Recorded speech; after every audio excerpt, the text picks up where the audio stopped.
And we're live. Today we're breaking down the April 30th MLB baseball slate. We're gonna kind of talk through some of the tonight slate too. It's the 29th currently. We didn't really talk much about the night slate. I think I'm interested to see who played. That's the main reason I want to talk about it. I didn't ask you about it. I see it every day in real life, but I didn't ask you because I wanted to talk about it here. Already built, Yeah, I know you locked did. in. I know you did. We'll touch on the Thursday slate. I think it's fairly small. Was it 7 games, Dylan? And we got.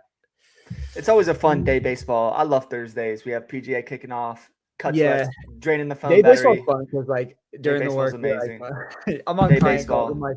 I'm like scrolling. I'm like, hey, what's happening in the game?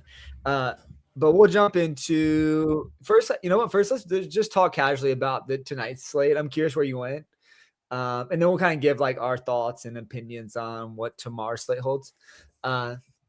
Tonight's slate though is pretty small too. It's 6 games, starts at 6:10 lock. Yeah. Also, how is your day slate going? Good? You got a chance to win or no? What do you think? No. I mean, the fucking Angels can never win. Like, the White Sox are the scrappiest team I've ever seen play baseball.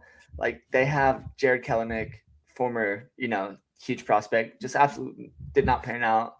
Comes in, plays okay. Sam Antonacci, WBC hero, just hits a triple, bottom of the ninth, scores a guy. They're just winning extras. So I'm tilted. Obviously, I had the Angels in that game, but I mean, good for the White Sox. They're playing for absolutely nothing. No, they're not. And the 30 fans in attendance seem pretty excited, but other than that, yeah, that's all I got. Murakami, he's like an interesting enigma. He is what I think I saw something online about. Like he is who we thought he was. He's like leads the AL in strikeouts, but it is also like the lead leaguer in home runs. It's like he's a real true. But you're just getting his A swing. You get his A swing on everything he hits hard, right? Just everything's an A swing. He's gonna strike out, but he knows what he needs to hit, and he knows what his job is. His job is not singles. His job is, massive home runs, and that's what he does. I mean, he hits the ball so hard. It literally, it's like it touched the stratosphere and then came back down. He's a beast. He's a beast, and people will figure him out. And they'll figure him out. Crazy. Yeah, his launch angle is crazy. He's able to lift the ball. I think he needs to go hang out with like Ono Cruz. Because Ono Cruz or Jack Caglione, because I think those guys are like, I saw Ono Cruz at like a -4 launch angle and hit the ball like 115. It's like you can't. The problem is you're going to struggle to hit home runs if you're continuously like on top of the ball. Jordan Walker does that too, honestly. Yeah, but these guys, I mean, who cares, right? These guys all have almost double-digit home runs. Every guy you just mentioned, they're doing great. I mean, who cares if they have a single that's a negative launch angle? Well, yeah, I mean, Jack Caglione is an issue. Well, he's not. I think he's hit 1 or 2 home runs. He should hit more. He's hitting the ball hard. He's continuing to hit the ball hard, but it's like you have to at some point modify your swing to optimize like runs and RBIs and home runs. With that said, just quickly, dude, I'm gonna, I'll tell you kind of where I'm thinking. I think there's an obvious spot, an obvious game to stack. Let me just actually walk through all the games real fast. Let me just tell you who we have on deck, and then we can talk about who we want to. No. Let's talk about tomorrow first. Before we do, because I know we're in limited time, I want to talk about who you play tonight. Not that we're gonna break that down. I think for me it's a 5-3 slate, like just a traditional 5-3 stack. The obvious game is Colorado, Cincinnati. Obviously, the weather's great there. It's hot. It's blown out into gas cans is what they used to call them. I don't know. There's like other words they're fine. I mean, Sugano's horrible. He's due for major negative regression playing against him. Williamson's fine. I do like Colorado a lot. I think Beck and Doyle and those guys are super interesting. Yeah, we're on the same thing. So I did in my medium and small tournament, I did 5 Colorado. And then my 3 stack is interesting. I played against, and this is like something I like to do. I played 3 Detroit bats. The weather's warm in Detroit. J.R. Ritchie is good, and like he will have good starts. But he's still like, if you look at his like even most recent start was pretty good, but like there's not stuff he's gonna blow you away with right now. And when you move up to the big leagues, you often see these guys, even the best of the best. You have aces come out right away, and they generally take it. You always do this. You attack these prospects. I don't really care. J.R. Ritchie's an elite control guy. I mean, it's fine. It's definitely not a spot. You are going back, and something we always do is like spot that failed us the night before. You lose ownership points to go back to it. Pass. I'll go back tomorrow. Bryce Elder's on deck for the Braves. He's overperforming. His stat cast is good. I don't care. I'm not even a homer, but like J.R. So Ritchie's I a am good. I somewhat of mean, a J.R. Ritchie's going to be a very like he broke records his rookie start. I mean, he went 7. He went deep. He's going to go deep. I mean, just the matchup is fine. I mean, I Detroit doesn't blow you away. I don't like that one bit. But yeah, contrarian I angle, knew you would. suppose. I wanted to bring it up because I knew you would hate it. But it's like you have again, the shiny new toy is always like, to me, they're overvalued. They're good. Dude, J.R. Ritchie is going to be good. And I'm a Rays fan. I think he will be a solid like number 3 for us, number 4 potentially. And hopefully Strider's good. Maybe he's a number 4. I don't know. Strider's like, there's some concern there still. But I do think that Detroit's lineup is pretty tough, and that park is conducive for the big. I like the lefties. Like, I mean, I know you like Cole Keith. Cole Keith is a good play tonight, especially he's smacking the ball. But with that said, those are my 5 threes. I know we won't dive too much into this slate, but Dylan, where are you at? I know Yeah, you like. playing the Cincinnati game, and I like Pittsburgh a lot too. But yeah, it's Did you just play play Pittsburgh? the The weather's aces. kind of shit. I'm on the other side. I'm playing Richie and Scooble as my pitchers. I love Bubba Chandler, and he's going to be on a few teams. I already built 5 to 10 teams, but he's going to be on some teams. I think his stuff is amazing. He hasn't quite ironed it out. He's a very good pitcher. Electric stuff, going to be very good. Been kind of horrible to start the season. Like him a lot. Yeah, but I'm just playing the Cincinnati game. I just don't love the slate particularly. I think Detroit's a bad play. I think Richie's amazing. He's going to be a future 1-2 for the Braves. He's good. So yeah, but the way you target these guys early in their careers when they I don't just give a shit how early it is for him. Like, it doesn't matter. He was early last start and he broke records. I mean, which doesn't matter. It's one start, but he's good. I mean, he gave us some solo shots to James Wood and I think one other. But it's somewhat of a game theory play, Dylan. And you have to understand that it is a game theory play, knowing that, yes, he's the number 2 prospect for Atlanta and he is going to be good, but it is a time to target him when Detroit will come in as leverage. Not that J.R. Ritchie is going to be that high owned, but like people will ignore that matchup. And I do think it's a good park plus a good offense when they get going. And like you have guys like up and down the lineup that can hit the ball. Once again, they'll give you 0, and I'll be there tomorrow to pick up all the pieces once you finally jumped off the bandwagon for Detroit. Once they've hurt you one more time. Yeah, also, you hit me with reverse jinx all the time. So sometimes I just need you to really like, yes, scold me on my take. Right. Okay, let's jump into the games tomorrow though, because I think that's really what we want to talk about. We're not going to break down the smaller slate tonight. Dylan, what do you have the list in front of you? I can pull it up if you don't. Yeah, let me just walk through who's playing and then where we're going to start. So yeah, we have Detroit and Atlanta, Framber versus Bryce Elder. We talked a little bit about that. There's a doubleheader tomorrow because the Houston game got postponed. Houston-Baltimore got postponed. Right now I see McCullough versus Bassett for game 1. Maybe that's what we get, maybe not. The next game after that is going to be St. Louis versus Pittsburgh, Skeens versus Dobbins. Then you have Colorado, Lorenzen versus Abbott. I always pick on Abbott, Jesus Christ, but he just always finds a way to make it through. Then you have San Francisco, Adrian Hauser versus Painter, Miles Mikolos versus Freddie Peralta. And I think that is it for and then the last game on that early slate, which is the only slate they have going tomorrow, is going to be Soroka versus Woodruff for the Arizona versus the Milwaukee Brewers there. Yeah, so let's go ahead and start game 1 if you want. I mean, looking at the Braves, I'll kind of pull up StatCast. You want me to share this? Yeah, let's just share it. Yeah, because I would like to see it on my side. I don't have to pull it up on another computer. Yeah, let me just share. I mean, there's a spot I love, and I cannot not play a lefty against this guy. Lefty bats galore. I think you'll know. You already know who it is. By me saying that, you know who I'm talking. Play lefty bats against this guy? I don't know. Yeah, Dylan, you know who this is. You know who this is. I don't have to even explain in any more detail. Bassett. Oh yeah.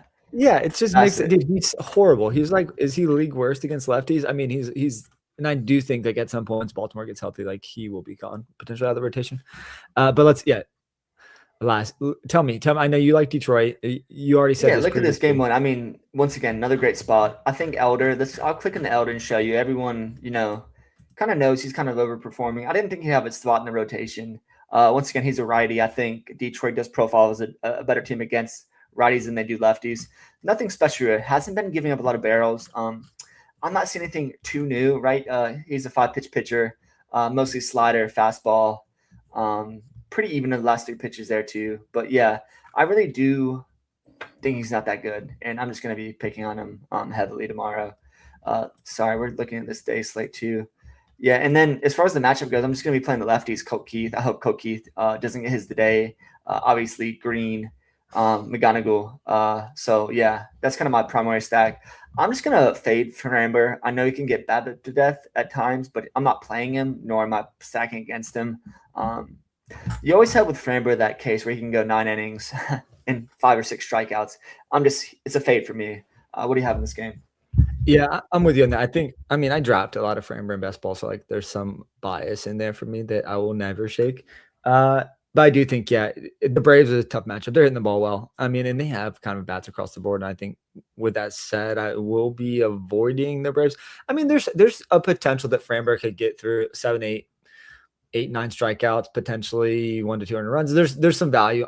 I don't love all the pitching, so like I think there's merit to playing him. Where's his price? I mean, he's fairly cheap too. He's 8K. I don't know. Now I'm talking myself into some Framber. Even I'm wearing the Braves are the Braves an amazing team though. I'm rocking the Braves apparel. I understand, Dylan. I do, but I do think there's like 25, 30 point upside from Framber at 8K. I think there's value there. There's not value there. The Braves are an elite team. There's never value. Like, yeah, there's value stacking against the Braves. Like, who gives a shit? I mean, price him at 4 or 5.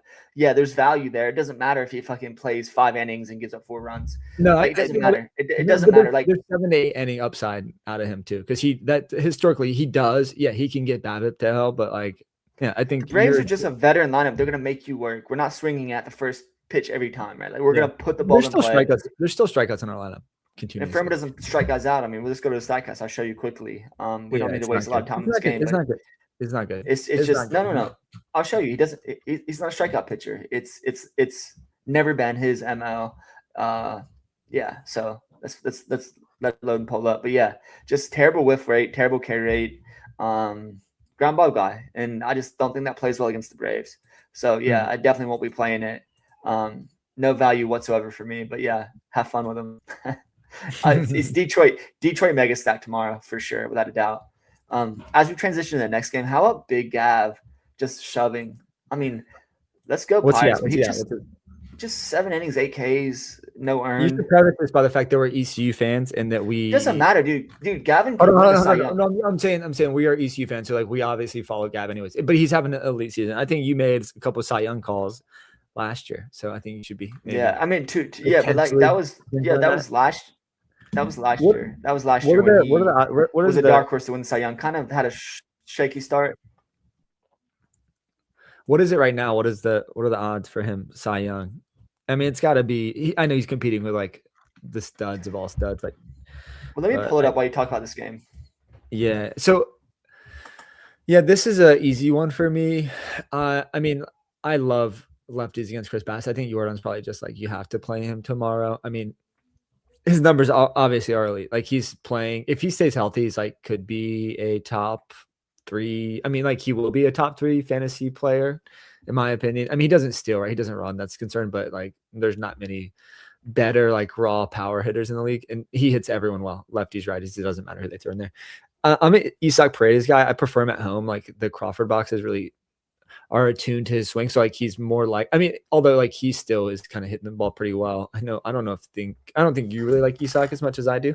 But they're not at home; they're in Baltimore, so it really doesn't matter. It doesn't, but you don't have to play. I mean, like he hit 2 home runs on the road in Cleveland. I mean, that's a small sample. Obviously, that's anecdotal, but it's still. I think, yeah, he's.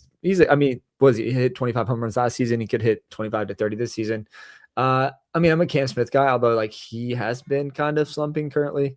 I'm not a Christian Walker believer, but I think you throw him in if you do like a 5-3 or 4-4. I think you throw him in a 4-man stack. So Jordan's definitely a priority for me. I'm like somewhat ageist, so I don't play the Jose Altuves of the world. But I will be playing Jordan. This will probably like end up being a 3 stack for me. It's like a Jordan, Isaac, and potentially Cam Smith. What about you? Yeah, it's a pass. I mean, I don't give a shit about Bassett. I think he's not good, but I think Jordan is actually. It's funny about him. He's really good against lefties, and I think a lot of people flock to him. Jordan hits home runs against everyone. His splits don't matter to me. You don't like this game at all? You don't like Houston? No, listen, and right now they have Brendan Young pitching. So yeah, I love Houston. Houston's great. They're kind of beat up right now. So yeah, I know like some of their outfielders have been really on death's door out there. So I'm not sure who I would play other than Jordan, really. Listen, you have to build stacks, right? And I could play a one-off Jordan, but I don't really like the team up and down right now. So it's mostly just a pass, Jordan one-off for me. And are you gonna play anyone from the Baltimore side then? They're always good. They always have upside. Baltimore particularly, they've been hitting the ball really well. It's McCullers, he's terrible. I thought I see Lambert on the I see Lambert on the docket. Is not Lambert? I see, and they have McCullers. Lambert was supposed to pitch today, and with the doubleheaders, that's the reason we can't talk too much about it right now. We just don't know. Interesting. Lambert pitches, I like Lambert, so like I would play Lambert potentially against this Baltimore lineup. It's kind of, I mean, somewhat top heavy currently in their current. Once again, you just don't need Lambert, right? You have Skeens in the slate. You just don't need a guy like Lambert. High risk. No, he's not high risk. Pull up his numbers. He's not high risk. He's also been good, but he projects to be good long term. This is just the facts, right? Who cares? The plain facts are Lambert's good, but Baltimore's lineup's scary. Like they are up and down, very good lineup. Yeah, they're not a very good lineup. No, they're top heavy currently. They're not a very good lineup. Dude, Lambert is good. Dude, okay, we'll agree to disagree. What is? I mean, there's so many things. I mean, this is like that thing. It's like you can, there are metrics to point to that. Yes, they and you know what, they have been hitting the ball better. But I think Lambert's a good streaming option tomorrow. I don't think Baltimore is a. Dude, that lineup is just like. Look at the StatCast here. Look what we're looking at. I mean, yeah, we have one guy top heavy for Houston, but look at the Orioles. I mean, you have Lonzo, who obviously has a decent K rate, but Basayo's been great. Gunnar, Ward, Rushman's been absolutely mashing back from the IL. And then even the bottom half, like even like guys like Mayo have been playing really well. It's just like maybe you have 2 or 3 guys in the back of the lineup that are going to strike out, but it's just like I think a couple of guys to me are just overperforming. Yeah, dude, I get what you're saying, but I think we'll agree to disagree here. To me, if I play anyone, I'll stream Lambert tomorrow. I'll play Lambert in DFS, and I'm not going to consider Baltimore if Lambert starts. Fun. Let's move to the next game. It's Cardinals in Pittsburgh. You got, was it Dobbins, the old Baltimore pitcher, going against Skeensy. You just have to pitch. You just have to put Skeensy in your DFS lineup. And it's like one of those things I always say, you're not going to win at pitching. Just play the safe pitcher, maybe play some upside. If you see an angle you like, some guy that's going to be high owned, there's some red flags, you just want to take a gamble, that'd be fine. Just play him. So Cardinals complete X off for me. Do kind of like the Pirates. Once again, Dobbins is decent. So he's not someone I'm going to particularly target. His numbers aren't special, but I think he's going to be just fine. And then no one on the lineup for Pittsburgh scares you. I've really been chasing the Connor Griffin, breakout. Look at that sprint speed, an absolute monster in the base pass if he gets there. Yeah, he's been making good quality contact recently too. I think. Yeah, but he's also a lot of swing and miss. That's what's gonna happen with young players sometime. Oh no, Cruz StatCast page unreal, right? But for me, it's gonna be once again picking my spots, mostly an avoid here. Definitely playing Skeens. What about you? Yeah, same. I will definitely play Skeens. No St. Louis bats for me. I'm not going to get that contrarian. Can't believe that you were like, well, Dobbins is okay, and you were shitting on Lambert. I don't understand it. Lambert is actually no. You're confused with it. Actually, I think you're misunderstanding what I'm saying. It's not that I'm shit. Lambert's better than Dobbins, absolutely, but it's the spot. It's the team he's facing at home in Baltimore, a smaller park. Once they brought the fences in, I mean, we saw Brian Bale give up 5 home runs there. That's worrisome. Okay, that's fair. That's fair. Worrisome. It's not Lambert. It's the team he's going against. I think Lambert's amazing. I mean, if Lambert was pitching against the Pirates, giddy up. Yeah. 100% is in my lineup. Yeah. I would say Baltimore's a top 15 offense, though. I would have put him in the top 10. I don't give a shit about numbers in top 15. I care about like what I see and the potential danger in the lineup. There's just guys in that lineup that he could be chasing 3 innings if they hit. It's just one of those things. Like once again, I'll reiterate this all the time. We play differently. I'm not taking a risk at pitcher. Like there's no reason to jam a Lambert if there's other studs on the slate. Like if Skeens is here, I'm not playing Lambert over Skeens in any scenario. I don't really care. And Lambert's gonna beat Skeens. Let's call it 1 to 2 out of every 10 starts potentially from a DFS perspective. But it doesn't really matter to me. It's the safety and the risk you're playing Lambert with. No, but you're not playing. And DraftKings in particular, you're playing 2 pitchers. Like Lambert is a what? I mean, is he your second favorite pitcher on the slate potentially? Like he could be.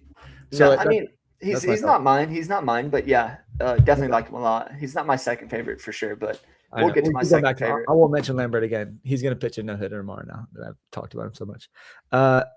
Yeah, that's it for me from this game. I don't love the Pittsburgh offense. I mean, Connor Griffin's like a fun one-off because he does have like nuclear upside still. I'm let's not. go. I'm gonna pass on the rest of the bat. So Yeah, let's move to the next game: the Rockies versus the Reds. Mike Bodybuilder Lorenzen versus Andrew Abbott. I really love picking on Abbott generally. He's a fly ball pitcher in Cincinnati. Once it heats up, he's gonna eventually lose some of these fly balls to home runs. So yeah, really interested in playing against him. Really, the Reds have been amazing, but I kind of like Lorenzen. Not very good. Doesn't walk a lot of guys. Can kind of get lucky. But I think a lot of people are going to flock to the Reds, and for that reason, it might just fade. Obviously, a good spot. Rockies terrible bullpen.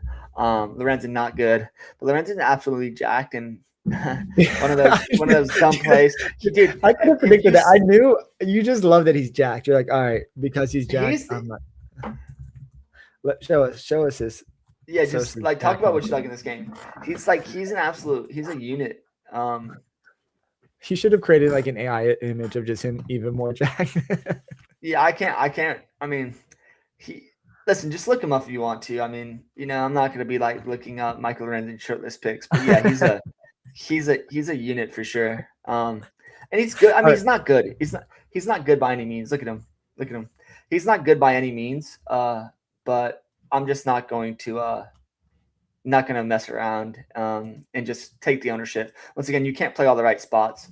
So I'm going to move off of the ownership on the Reds, who are probably going to be the highest on the stack on the slate. I'm with you. Yeah, I'm with you. I like the ownership fade. Yeah, to me, it's like Cincinnati could score 5 to 10 runs tomorrow. So I don't think like if you're like max entering, I think you can include the Reds in your pool. But if you're single entry, 3 entry max, I think you can cross them off if you want to kind of get leverage on the field because they will be a big target for those that play DFS.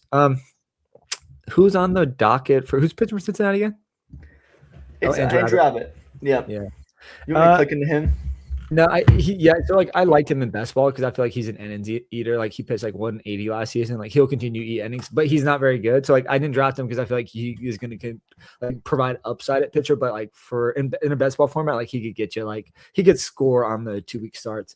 That's bad. Yeah, this is a guy you like. This makes sense to me. You would like a guy that has a stack page like this. I don't like him. I don't like him. He's a little bit smokes and mirrors, and I think there is an explosion coming soon. 2020 is that 2026 or 2025? Yeah.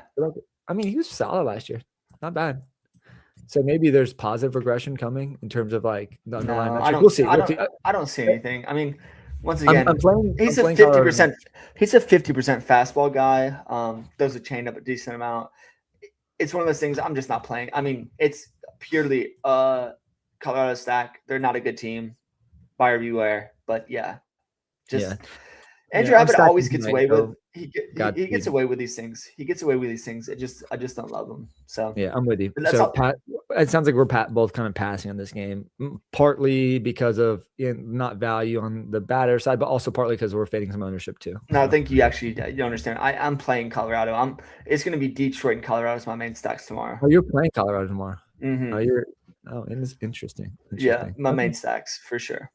Interesting. Okay, let's go ahead and click on. I know we're running out of a little bit of time for you here, but let's jump. I have some time. I have some time. We can keep going. All right. Next game we have the Giants versus the Phillies. This is gonna be my second favorite pitcher on the slate, and it's not the Adrian Hauser experiment you played last time for no good reason whatsoever. I do like Andrew Painter a good bit today or tomorrow for the slate. I think he's obviously has the pedigree, and he's had a couple good starts. I know you're a Painter fan, and he's had some bad starts. But what's his price there on DraftKings? Let's see. I literally stacked against Painter last time, even though I'm a best ball fan of his. Yeah, he's 7-2. This is the case again. I'm gonna say it one more time. 100 times out of 100, give me freaking Lambert over Painter in the spot though. Right? Yeah. Well, no, if you're 100 times out of 100, that's just a mistake. I mean, like anything of that rates, yeah, you are. Well, I mean, I'm not taking Skeens 100 times out of 100 over these guys. I mean, right? So, just absolutely not with that confidence. Oh, definitely not. Skeens. It's just, I mean, Philly is a better park for hitters. Love this chase rate. With that chase rate, you're going to get more whiffs. He's just got to find the zone a little bit more often, right? But yeah, I really like his stuff. 6-pitch pitcher, right? Really, throws the fastball about 40% of the time, but he has a mix of slider, curve, sinker, split finger, sweeper. I can actually pull up if you'd like to see kind of his stuff plus. It's all housed on Fangraphs. And I'll kind of show you what the stuff plus looks like if you're interested. We don't have to look at it now. Let's just do it. Let's just do it. I mean, we have time. Let's take a look at it. Yeah. Okay. Let's go to Fangraphs. So this is if we talk about stuff plus, and you can always use Fangraphs for that. Yeah, anything you like in this game, why I find his stuff plus metrics. So yeah, I mean, I don't think you can play Hauser. Although like, yeah, no, you can't. I mean, maybe there's like somewhat like some bias in me wants to play him because I played him last time. He's not very good, and the Philly offense is like really sputtering right now. So like, don't say you played him last time. Don't say you played him last time. Don't say I played him last time. Don't say you played him last time and he had a terrible start and makes you want to play him again.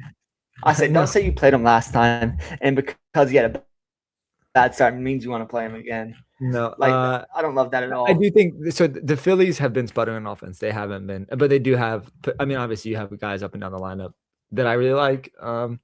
Yeah, this is to me a spot where Philly will probably be like a part of a 3 or 5 man stack for me.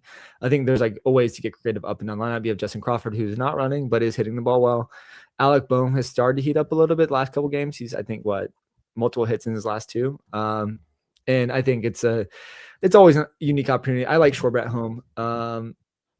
He's been struggling at the plate, but like some version of a wraparound stack. You could go like 1, 2, 3 with Turner, Schwarber, Harper, and then wrap it around like Boehm and Justin Crawford. So I'll get creative in that respect and probably play some version of that across the board. Did you pull up the stuff plus metrics, or are you still looking? Yeah, I pulled it up. I just won't share here, but yeah, his stuff plus is right around 100, which is average, and then his location plus is 110. So it just tells me he's not going to walk a lot of guys, which is pretty indicative of what you see in the stat cast there. So yeah, gonna play him. It's just I don't really believe in the San Francisco lineup. It is a good ballpark for hitting, but yeah, it's gonna be. I'm at 100%. I'm interested in the Phillies. I mean, I think I heard you said they're sputtering, which doesn't mean anything to me. I need a team that you can buy low on, and Phillies definitely. Dude, hold on.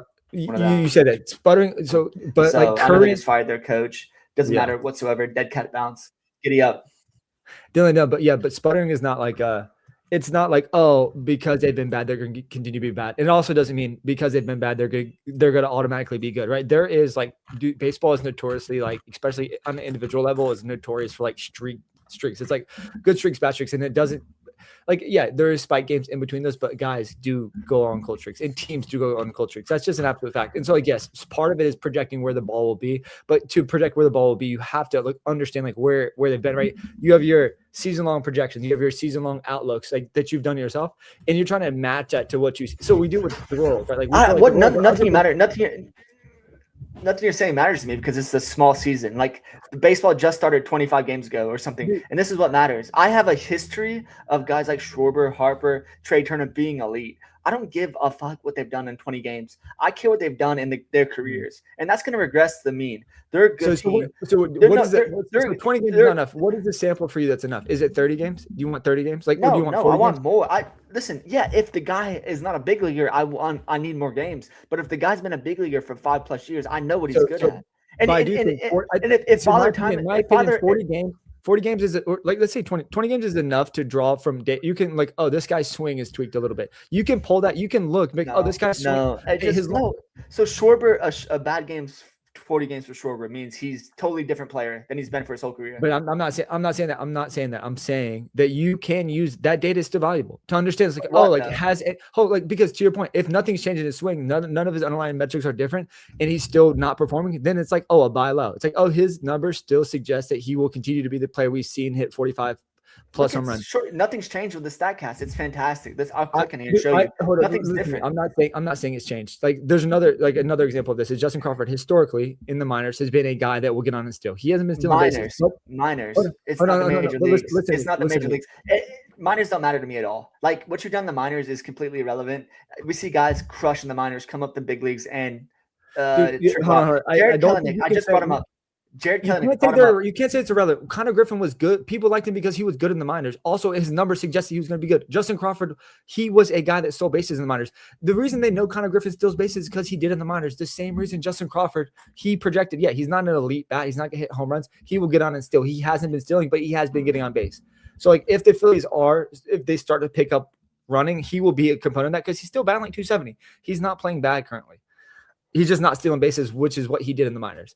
And so like that minor data does matter to me. I mean, it's like it is a factor because it's like, oh, like if you have a guy that comes up from the minors that never stole a base, why would you just be like, oh, like they're going to start stealing bases because you are looking at I think we've got off a topic here. My point is the Phillies are a good team. It doesn't matter what they've done. It matters what they're going to do. And that's all we need to project is like, yeah, fine. The guy's not stealing a base. Who cares? He bats at the bottom of the lineup. He's a fine player, but he doesn't carry the Phillies offense. No. And what you need in stacks is you need stacks that are going to carry the offense. And Turner, Schwarber, Harper, those guys carry the offense. Bryson Stott hitting the ball so well this year, getting very unlucky. The Phillies are a fine play. And any slate, who cares? They've been slow. They fired their coach. The argument you're missing. The argument. The argument is not because they've been slow that they're going to continue to be bad. I'm not saying that. Dude, it's the same with Kansas City. You have mentioned this multiple times. You played Kansas City, like, oh, we're bad. So like at some point, your season-long projections of Kansas City are higher than what their actual outcomes have been. And so you started playing season. I'm not playing season. It's all based on matchups. Like if Philly played screens every game for the rest of the season, I don't care how bad they've been. You cannot play them. Agreed. Adrian Hauser's horrible. It's horrible. It's all individual matchup based. I think you missed. And a guy that's swinging a good bat, like guys that have good stats and swinging a good bat, if their team's down, it matters not whatsoever to me. Like, who cares? Yeah, I think you missed it. I did say I was going to 5-man stack the Phillies. So I think maybe you didn't hear that part. I said I was going to 5-man stack the Phillies. What I'm saying is like, yes, there are guys, and I like the wraparound in particular here because you have guys in the back of order that are actually hitting the ball better. And boom, he hasn't been very good this season. He's dealing with some like off the field issues with his parents and legal battles. So I think that's is horrible. But I know, but his last 2 games, he's been hitting the ball better. So like, is that a positive trend? Are we looking towards like, hey, is he starting to make better contact now? And so like, that is, to me, I think the way to get creative in this game is to potentially do a wraparound stack with the Phillies. We've talked about them too much. But anything else in this game? We do fundamentally disagree. Like, you think when a team's playing bad, like they're easy target to pick on, and you brought up playing Hauser potentially, which is I never said play Hauser. No, Listen, I think you misunderstood what I'm saying. I think, to me, the Phillies are going to be a main stack for me tomorrow. All I'm saying is their offense has been better and doesn't mean it will continue. Like, that's a fact. I'm not saying, oh, they've been bad, so they will continue to be bad. All right, if you have a bold preseason prediction on the Phillies going to at least match levels or like even slightly under their last season levels, then it's like, yeah, obviously playing, because over the course of a season, those levels will even out. But we're not playing over the course of season. We're playing over the course of 24 hours. No one cares about season projections. Yeah, if Schwarber's supposed to hit, let's talk about this. If Schwarber's going to hit 40 home runs and he's projected to hit 40 home runs and there's 5 games left, and he doesn't hit a home run, he's not going to hit the home run. It doesn't matter. We're playing based on matchups and the individual matchups. It's a nice way to say, but you use that to feel, to understand, to take a feel for the game. This is a point that you make too. It's like you have to look where the ball is going to be, and that is a mix of current plus future plus past performance. It's a mix of all those things. It's not one of those. You have to factor in all those components to then understand in the microcosm of an individual game on an individual slate, in an individual matchup, who to play. Yeah, once again, yeah, that was my point. But my point is, these batters are a collection. The team is a collection of batters, and the collection of batters and the Phillies are doing okay. They've been a little unlucky. They're going to be fine. Who cares? They've been cold. Doesn't matter whatsoever to me. It's not predicting where their balls. It's good, like predicting what they do on Thursday, April 30th is what our job is, right? And that's what I'm planning to do. But you have to use all those things. You're using all those data points. If he struck out 50 times in a row, it really doesn't matter to me. If he's actually, that matters to me. That's what I'm saying. It's like you can't. That means he's blind and he can actually not see the ball. It's a combination of data. Listen, it's a combination. It's not like I'll pull up the notes, man. You were like, I'm thinking about playing Hauser because I played him last time. No. Yeah, dude, first of all, that was being facetious. I'm not really going to play Adrian Hauser. Like my 5 or 3-man stack will be the Phillies. And I feel like, yeah, I think you have to take in all the data. You're not just like, hey, isolated on this one point of this one segment of the season. Okay. Correct. I think we talked about it. Any team that's been horrible, who cares, right? If they're not the White Sox, if they're not a team, agree. Because that's a great point. Because if your preseason projections on the White Sox were not that high, so it's like if the White Sox have been horrible, like your projection they weren't going to be very good. It's just the organization, right? Like they're That's the what White Sox I'm today. saying. Even though it's the No. organization, Let me finish. that's a great point. I love this point. No, This is it's not a good point. It's not a good point. Let me finish, and you understand why. The White Sox. You know how many outfielders have been rotating over the last couple of series? 8. You know why you can't play them? Because they rotate 8 outfielders, and there's no one that's constantly in the lineup. Your good lineups are never going to do that, right? So once again, the White Sox are not a contender. They're playing guys like Kelenic. They're rotating guys in the outfield, 8 different guys, they don't have a future this year. They don't care. Right? This is my point. Once again, Colorado at the same time, they're going to platoon a lot of guys. There's no consistency there. Phillies is not that way, right? They might call up their shortstop prospect to play some defense because their defense has been horrible, but you're going to get the same guys in that lineup day in and day out. I love this point. I love this point because guess what? Because you're right, to your point. They have been doing that. The last couple games, the last couple weeks, the White Sox have been doing that. And it is you're looking back to understand what they're going to do today. They're based off of what you've seen over the last 20 games. No, you're not understanding what I'm saying. That's just a tactic a non-contender would take. That's not my point. Is I don't care what they've done. That's just like, hey, non-contenders do that. They're like, see who they have. Like the Phillies are not going to do that. The Phillies were projected to be a top team in the NL East, and now they're not. Exactly. Now they're fighting. Now early in April. Early in May, they're going to be fighting for a wild card spot. There's a thing; they're not changing their method, right? They're going to play their dogs. No one said that. No one said that. What I'm saying is, you're their workhorses, and they're going to be just fine. These guys are all-time all-stars.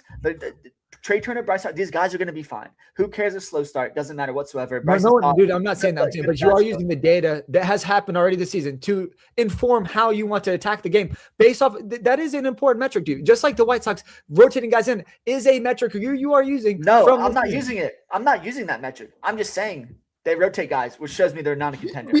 But when are they rotating guys in the season? It doesn't matter to me. Like, I don't play the White Sox. They rotate guys. It doesn't matter to me. It's not a metric I use. This is one of the things. It's like, first of all, no one should be listening at this point, but it doesn't matter what metric. I'm just saying, talking about contenders and non-contenders and how people are overreacting to the Phillies and these other teams. The Blue Jays were underperforming. Don't overreact. It's so early. These guys have track records. I'm not overreacting.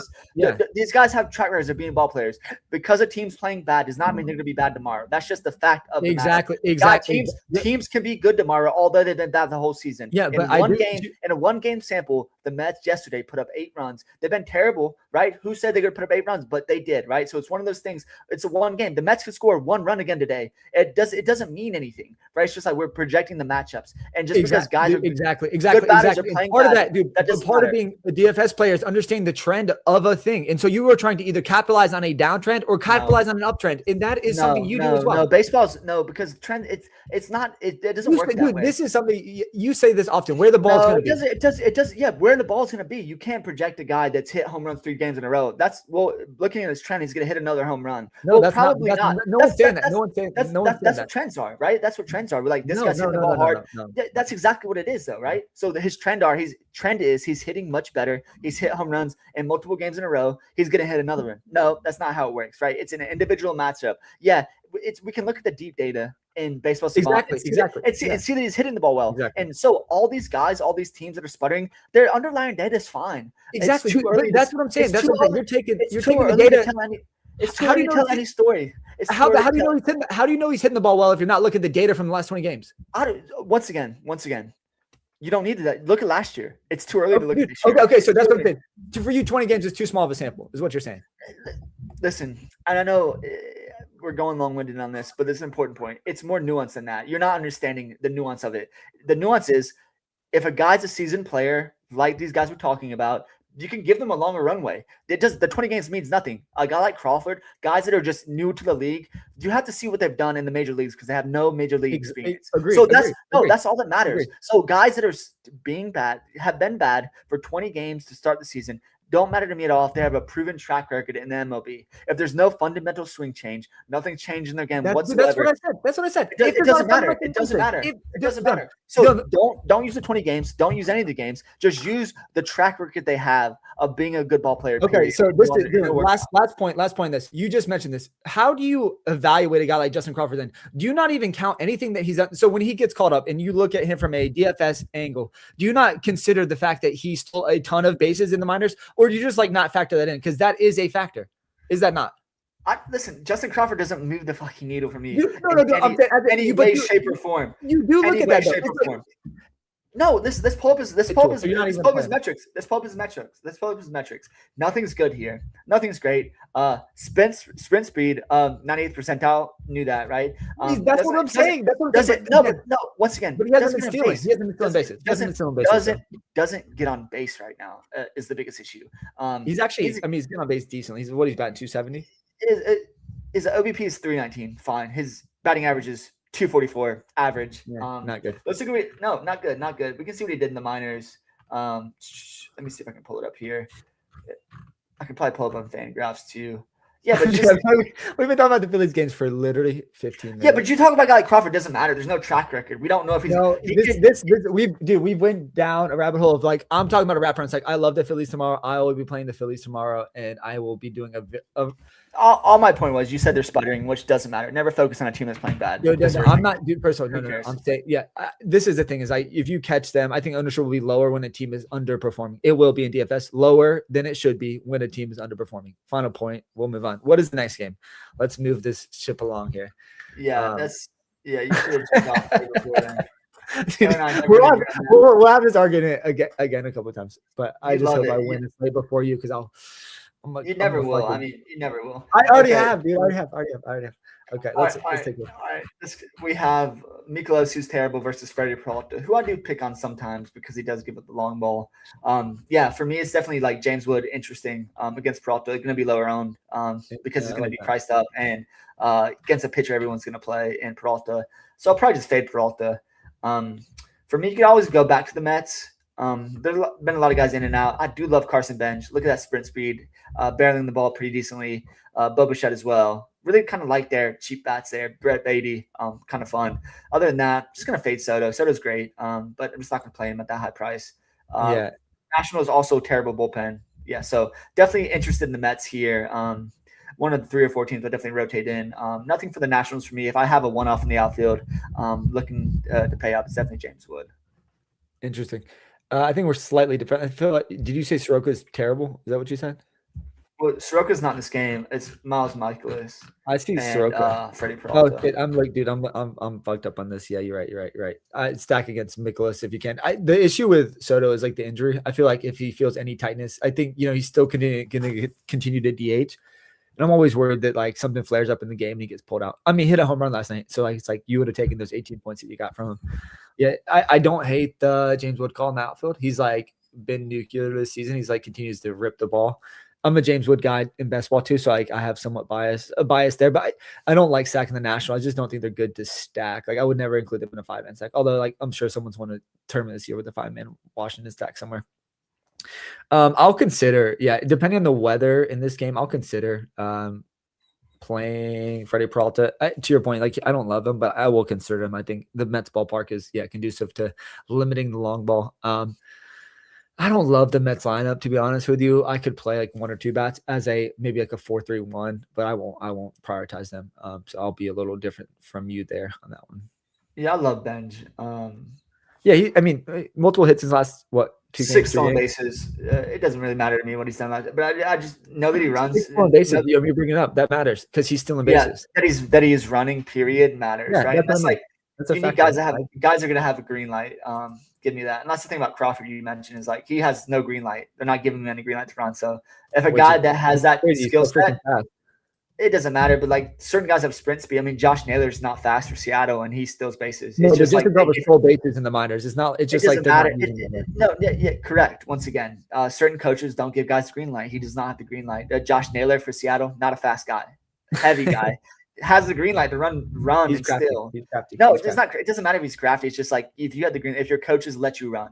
Justin Crawford is a rookie. They don't say, "Hey, you're on base. You choose whether you want to steal or not." The coach is giving him a direct instruction. "Hey, I want you to steal here. I don't want you to steal here." And his current direct instruction is, "You don't run." I just think the Phillies as a whole are not running. It's not just Justin Crawford. That's my point. That's my point. Yeah, the Phillies are not running. So once again, Justin Crawford is in that camp. He's not running as well because he's not above the team dynamic there, and he's a rookie. So he's not going to just have the flexibility. And other guys like Ellie, for example, Ellie said he's going to steal this, but Ellie has the flexibility to do whatever he wants. If he wants to run, no one's asking him to he's not asking anyone for that decision. He's making that decision on his own. and understand the scenario. Crawford doesn't have that flexibility. But yeah, so I'm definitely interested in the Mets for sure. Interesting. All right, I'll let you play them. I feel like third line. Last game is the Diamondbacks and the Brewers. This is Soroka, who you love, and Brandon Woodruff. Soroka's been super lucky. Dude, Soroka, who I love. I just feel like he's been good enough to not stack against. So he's been pull up his numbers. Pull up his numbers. He's been really lucky. He's still getting hit hard. He has a good strikeout and walk rate. His XBRS barrel, not great. No, not good. I mean, he's getting barreled at a high rate. Not a high whiff rate, which is strange with a high K rate. Yeah, so been super lucky. Definitely a stack against candidate. We know who Soroka is. Never been special in his career. 5 pitches. Mostly that 4-seamer slurve is what you're going to see. But yeah, definitely just pass for me.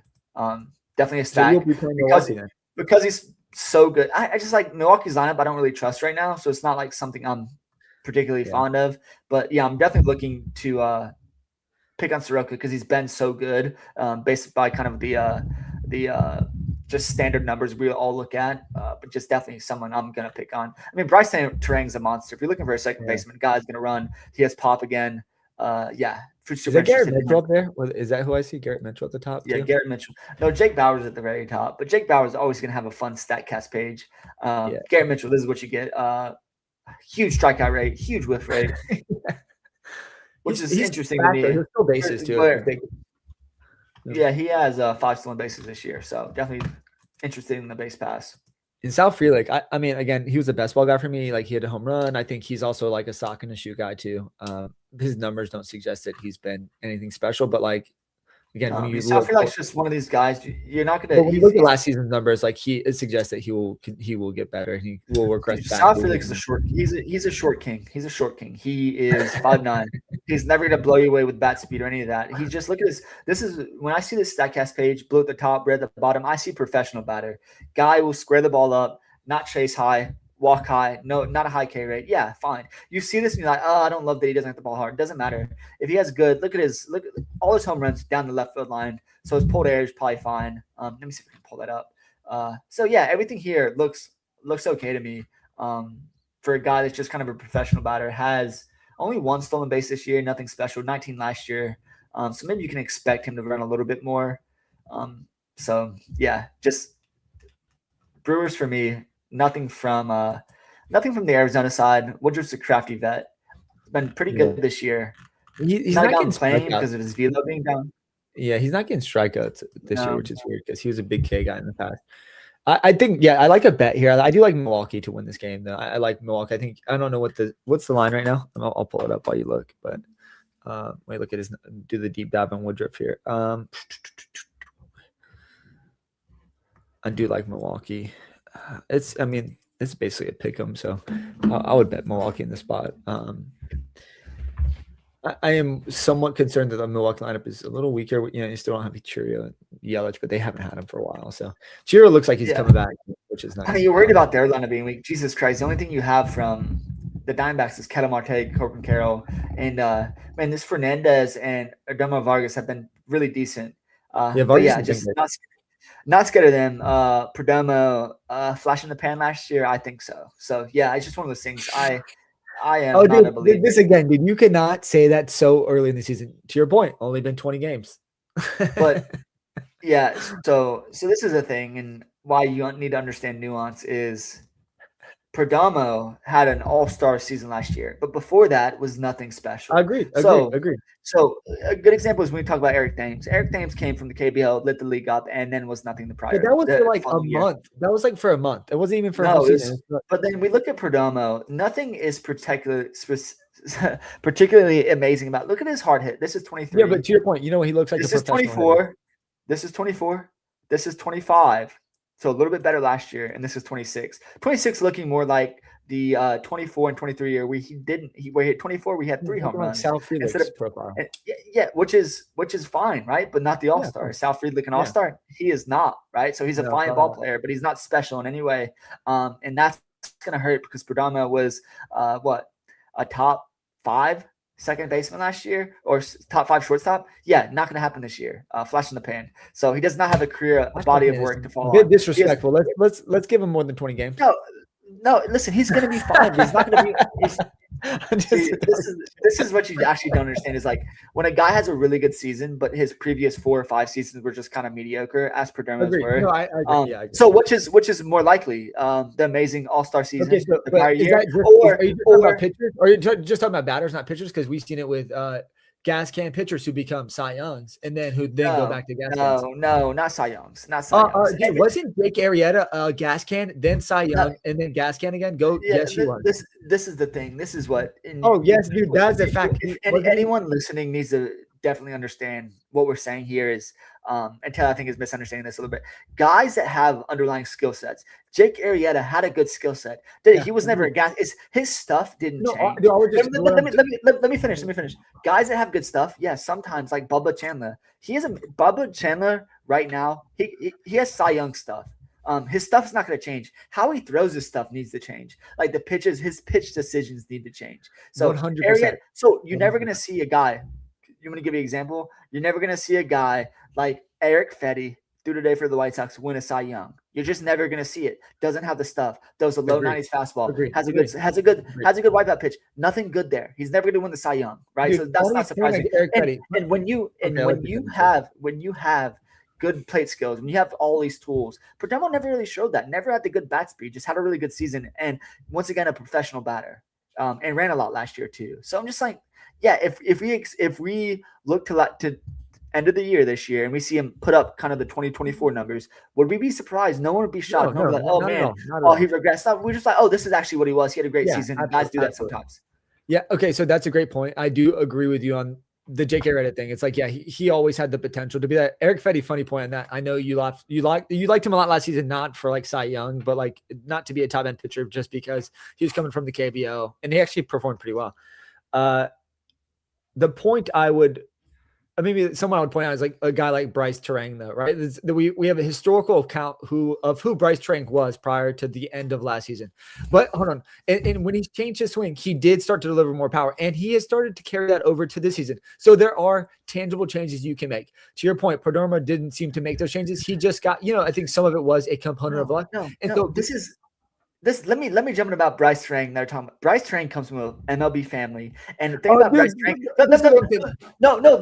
Let me jump in here. Bryce Terang would always choose to be kind of the slot hitter. Bryce Terang always had the power. He just never had he never brought his A swing. He's a guy that has multiple swings that can put on the ball. Didn't strike out a lot. Bryce Terang has the power there. He doesn't. It's not surprising. To your point, it's not surprising.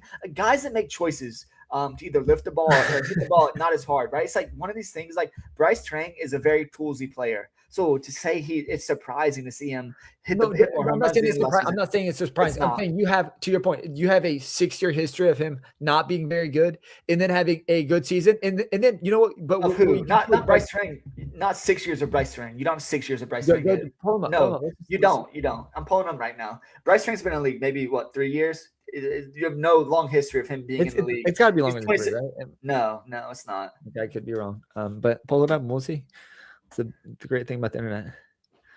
Was this the last game though? I think we were talking about this is the last game, so I think we can. Yeah, jump off if you're already here. Yeah. So his first year. Just pull it. I can't see it. I'm just waiting for his Statcast to pull up. His first year it was 2023. Played 137 games in 2023, 155 in 2024. He's been in the league 3 years. Very new. Not surprising. Very toolsy guy. Expectations pretty high for him. Good. Expectations not high for Perdomo, right? So when he has a good season, we're shocked. But for Bryce Terang, not all that shocking. Yeah. Statcast, great. Always. Barrel, very good. We'll look at 2025 and see if there's any big difference. See, this is 2025. Very good year towards the end of the year. 18 home runs. Very big difference from that previous year of 7. And he had 24 stolen bases, so a little bit less stealing last year. 2024, barrel is way down, right? Barrels way down. This is what I'm talking about. It's that choice of an A swing. Is he hitting his A swing? Or is he just kind of B swing, right? Trying to just put the ball in play, Luis Arez style, right? Would we be sure that Luis Arez doesn't have that A swing where it couldn't just have a high barrel rate? I'm not sure. I think he has the tools to do that. He's not that guy, right? And some people choose to not be that guy. They want to have that high average, that high. And some people don't have the tools. Some people don't have the tools. And Bryce Terang has those tools, as evident as the bats You be coming checked up his last year. toolbox and he brought the tools. He brought the tools. He has them. He has the tools. Look at him. And this year's even better than last year. So yeah, Yeah, giddy dude, up. I Just like him. saying. I like him a lot tomorrow. I love that spot against Soroka. I think, to your point, there'll be somewhat leverage off the field because I think Soroka will be not high owned, but he will be played. Yeah, so this has been long-winded and contentious, but yeah, I love it. that's what This we is why see. I like to chat with you because we do have philosophical differences on who to play and why to play them, and we will continue. And I'm gonna win the tournament tonight, and then I'll talk some shit to you tomorrow. Yeah, that's just my thing. I think everyone has to be careful. Is you see trends online all the time. Is the trend is this. We see this for the Masters. Is a great example. The trend is the last 5 winners have worn a green hat backwards, like that dumb shit. Where it's like the last 5 winners have got a second place in the 5 tournaments before. At this rate, none of that shit matters. That's just all correlation, no causation. Once again, you cannot really predict a trend or when the trend's going to end or when the trend's going to start. A guy could have a 2-game trend of hitting home runs and then not hit a home run for another 30 days. You cannot predict that. So what you're looking at is just who's the data of the pitcher throwing to him and what is his current data. Like currently, what has he done over his life cycle? And like, is he hitting the ball? Is he barely? Yeah, but current data is a snapshot of his trend. Yeah, once again, small piece. That's not his trend. That's not his trend. That's not his trend. It's not his trend. His current data, which you're looking at, is what he's done in the 20-game sample this season. If Bryce Trent has been 0 for 50, his data wouldn't look like this. It's just a fact, right? It's I don't give a shit. Like this is the thing. This is the thing. It is. We see guys all the time. Bryson Stott's data looks fine. He's hitting like 49, 50% hard hit. Like he is smacking the ball. Data, surface level data looks terrible. Underlying looks really good. So don't trust that, right? Watch the game. And what's great about baseball sometimes, listen, get the package, watch the game. You see these guys that are just hitting the ball well, squaring up, and it'll show in StatCast, right? You get a good feel of like, okay, this is what I'm looking at. You see a guy hit a rocket right to someone, you're like, okay, you got unlucky there. And that's kind of what the guys you want to target, right? Is some of those guys. And like once again, Ozzy Albies, this is another great example. We hear this all the time. Ozzy Albies, terrible tools guy based on all the StatCast metrics. Very good baseball player, and some guys are just ball players. Because he optimizes his swing, though. He knows what he optimizes his swing. He's able to do the best with the tools he has, and I think that's a factor. You have guys that can do that. I mean,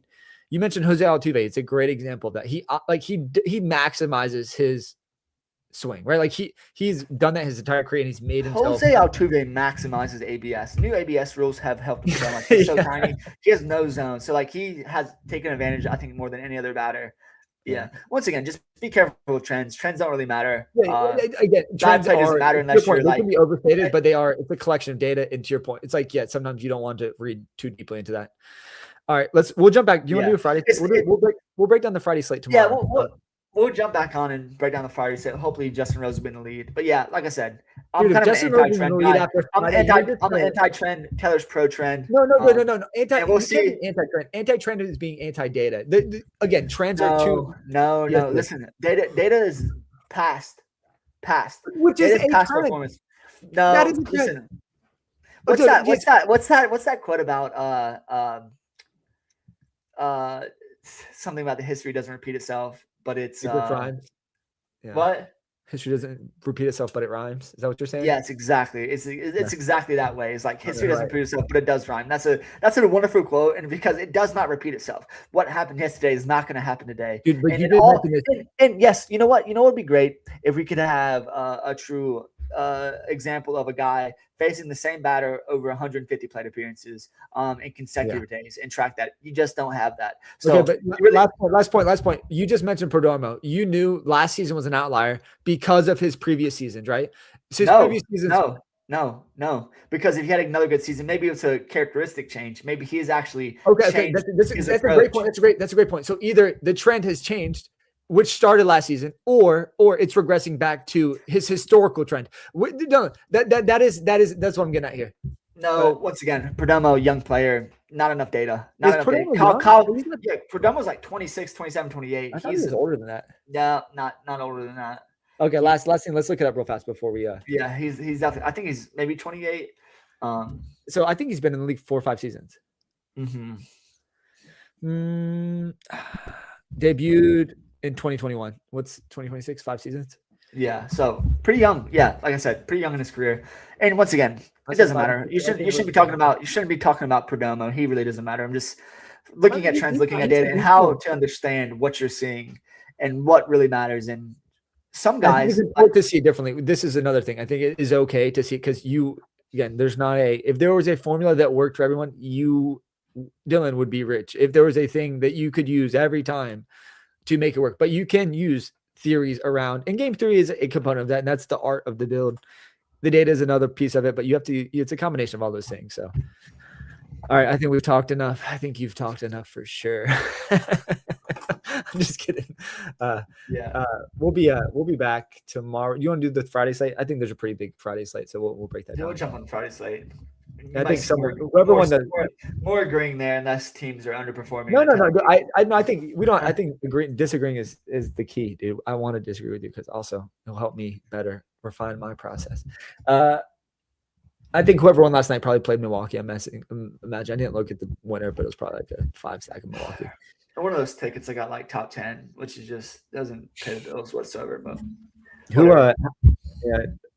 just real quick, how's the day slate going for you right now? Fine, nothing special. Dude, Boston got one round. They had have some profitability, but nothing good. Yeah, Glasshouse did okay. Let's go ahead and sign off so we're not dragging people on here. Yeah. See everybody. We'll be back Friday. Bye now.